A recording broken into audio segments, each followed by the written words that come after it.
Hello guys, welcome to Study for Civil Services.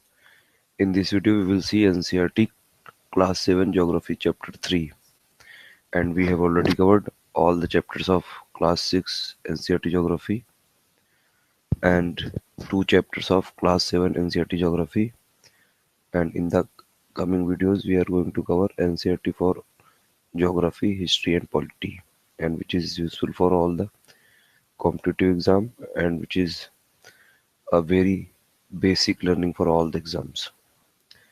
So now in this third chapter, we'll see about our changing Earth.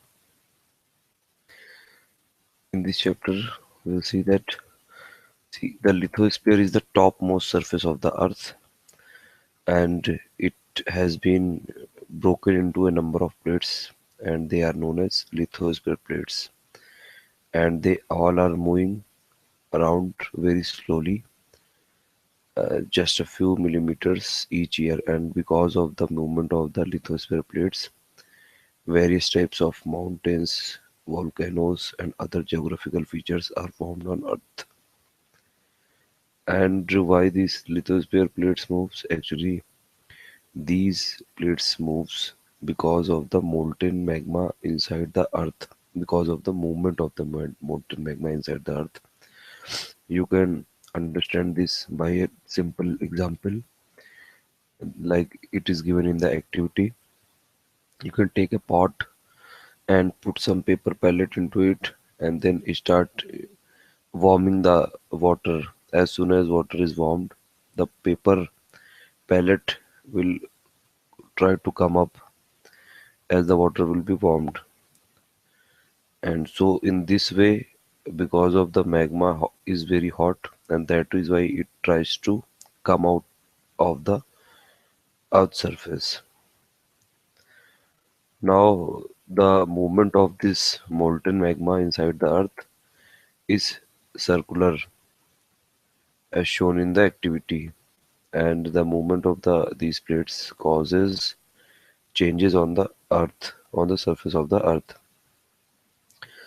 Now the earth movements are divided on the basis of the forces which causes them.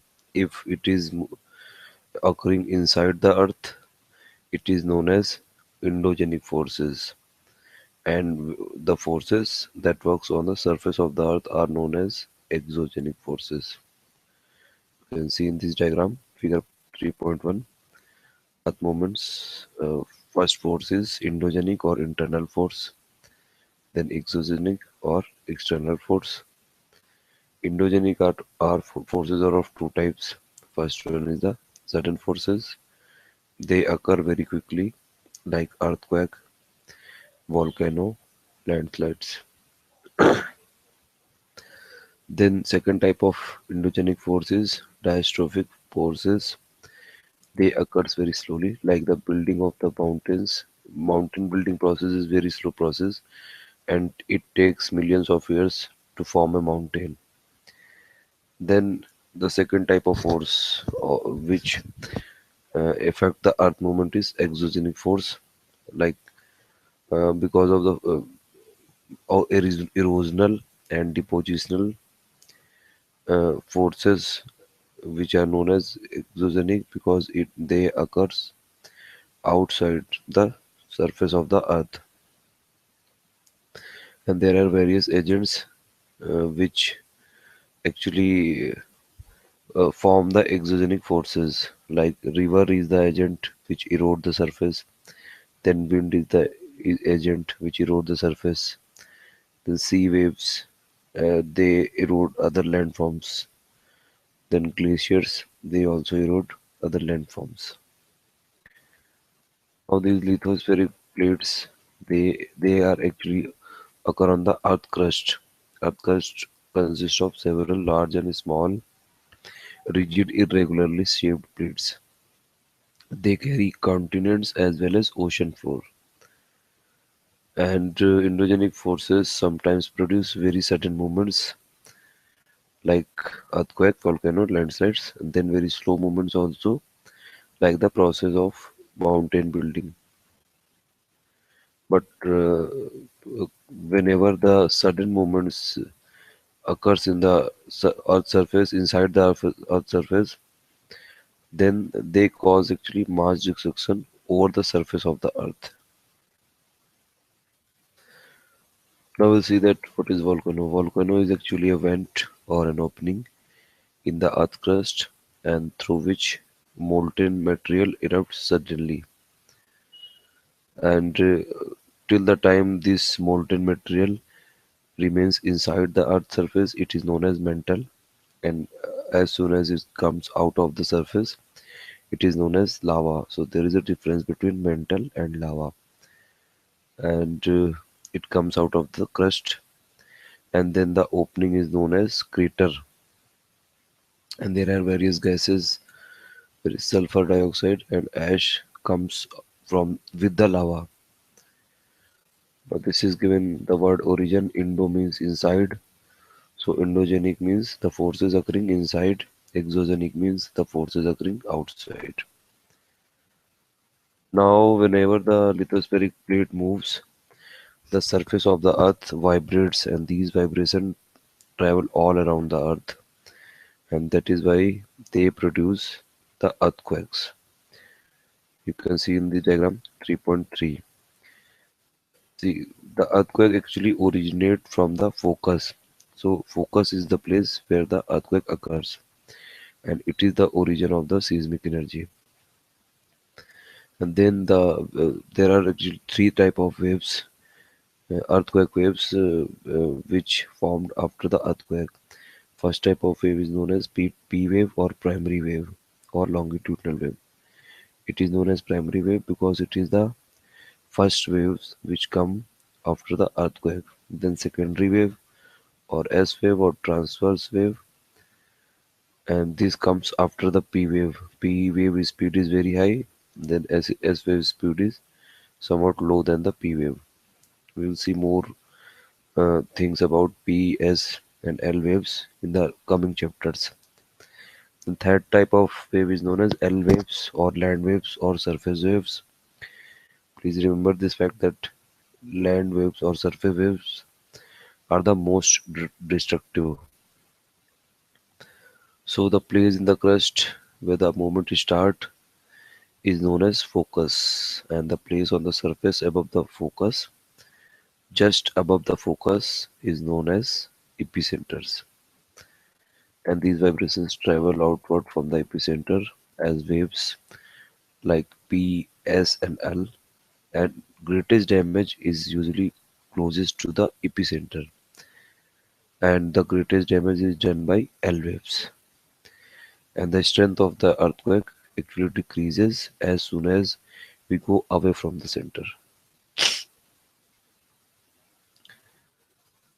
And the most extensive feature of this earthquake is that earthquakes cannot be predicted, but impact can certainly be minimized if we adopt certain pre-disaster management techniques. Although some common earthquake prediction methods, they are actually adopted locally by the people, like studying the animal behavior, like and the studying the fish in the ponds. They get agitated whenever the earthquake comes. Then snakes also come to the surface whenever there is an indication that earthquake might come. And then there are various earthquakes that hits India, and a massive earthquake measuring around 6.9 on Richter scale. Actually, they hit Bhuj town on 26th of January 2001. It is one of the major earthquake that hits India. Now, earthquake are actually measured uh, by two type of things. First is the magnitude, and second is the intensity. The magnitude of earthquake is measured on a Richter scale. It is actually logarithmic based scale, and in this scale, an earthquake of 2 or less can be felt only a little. An earthquake over 5 can cause somewhat damage from things falling, and a 6 or high magnitude is considered very strong and 7 is classified as major earthquake. See, please remember that Richter scale is a logarithmic based scale, and whenever we increase the magnitude of earthquake by 1, suppose from 2 to 3, so it actually increases the intensity of the earthquake by 10 times because it is logarithmic based scale. And earthquake is measured with a machine known as seismograph. See, this is the photo given in the book. It is a seismograph. There are somewhat earthquake preparedness. We should take a safe spot during the earthquake. Then we should stay away from the fireplaces and areas around chimney and other dangerous areas where mirrors and picture frames are there. Then we also need to be prepared and spread awareness among our friends and family members and face any disaster confidently. Then there are major landforms because landscape is being continuously worn away by two type of processes. First one is the weathering and second one is the erosion. So weathering is actually the breaking up of rocks on the earth's surface, and erosion is the wearing away of landscape by different agents like water, wind and ice. So there is a difference between the weathering and erosion process. Weathering is only the breaking up of rocks on the earth's surface, but erosion is continuous wearing away of landscape by different type of agents. Okay. The eroded material is carried away or transported by water, wind, etc., and eventually deposited and result into the formation of the plains. And they are very fertile also, like the Indo-Gangetic Plain and Indus Plain and Brahmaputra Plains. And this process of erosion and deposition create different landforms on the surface of the earth. And we can see that uh, through a work of the river. Whenever the river flows from one area to another, the running water in the river erodes the landscape. And when the river tumbles at a steep angle over very hard rocks or down a steep hillside, it forms a waterfall. For example, there are various waterfalls on the Narmada and on the Sharavati river, and you can see this figure of waterfall. See, this waterfall is always occurred on the hard rock surface because if there is a soft rock, then it would be undercut by the power of the water. So for the waterfall formation, we need a hard rock. And then river actually then enters the plain and it there are three stages of river. First one is the young, then mature, and then old. And as the river enters the plain, it twists and turns and forming large bends. And they are known as meander. So it is called as the river is meandering. And because of the continuous erosion and deposition along the sides of the meander, the ends of the meander loop come closer and closer, and further this meander actually loop cuts off from the river and forms a cut-off lake, and this lake is known as oxbow lake because it looks like the oxbow. So that is why this cut-off lake, is known as oxbow lake.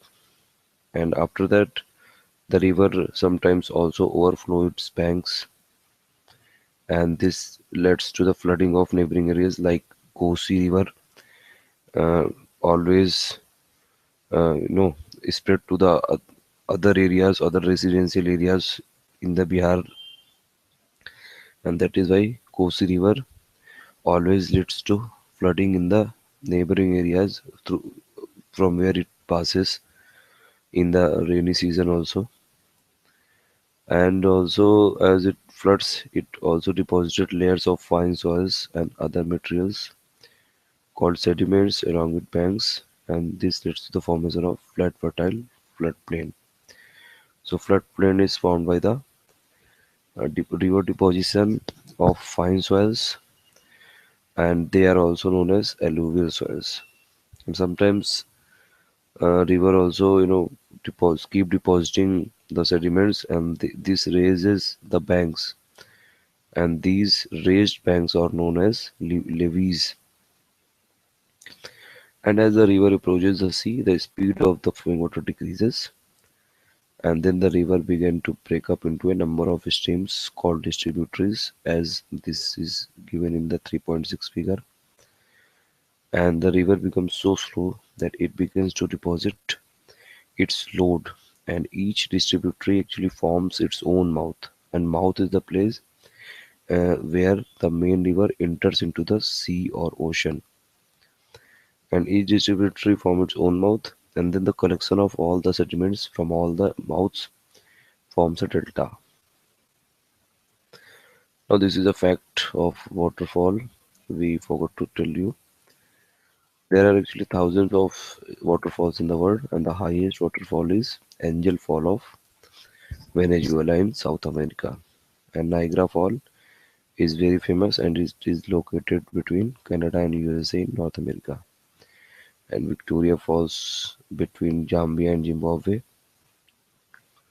And please remember this fact that waterfall only formed over the hard rock surface. And then you can see the work of sea waves also. There are various type of landforms or formed coastal landforms formed by the sea waves. Sea waves is continuously strike at the rocks, and then the crack develops because of the continuous strike of sea waves. And over the time, these cracks become larger and wider, and thus hollow-like caves are formed on the rocks. These are known as sea caves, as it is shown in the figure 3.7. And then as the time passes, these cavities become bigger and bigger, and only the roof of the caves remain, and thus forming the sea arches. Then further erosion breaks the roof, and only walls are left. These walls like features are known as stacks. And then the rocky coast, rising almost vertically above the sea water, is called a sea cliff. So these are three erosional features of the sea waves. First one is the sea cave, then sea arches, then stacks, and then sea cliff. And then there is a depositional feature of the sea waves, because the sea waves deposit sediments along the shores, and they form the beaches around the coastal areas. We'll see the work of the ice.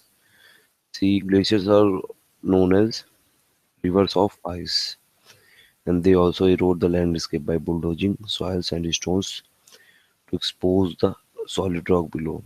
And glaciers actually carve out deep hollows, and as the ice melts, they get filled up with the water, and over the time they become beautiful lakes in the mountains. And the material carried by these glaciers, such as rocks, big and small, and sand and silt, they get deposited, and these deposits over the time form the glacial moraines. So the depositional feature of glacier is glacial moraine. Then we'll see the work of wind. There are actually three features uh, formed by the wind erosion. The first one is the mushroom rock, and wind is actually an active agent of erosion and also deposition in the deserts. And in the deserts, you can see the rocks in the shape of mushroom, known as mushroom. See, in mushroom means the lower surface has been eroded, and the lower surface sand has been removed more as compared with the upper surface. So wind actually erode the lower section of the rock more than the upper part, and that is why they look like mushroom rocks. and these rocks have no narrow base and wider top. And then when the wind blows, it lifts and transports sand from one place to another.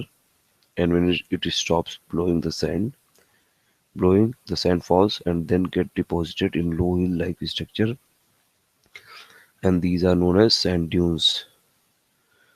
Then the grains of sands are very fine and light, and then wind can carry it over long distance.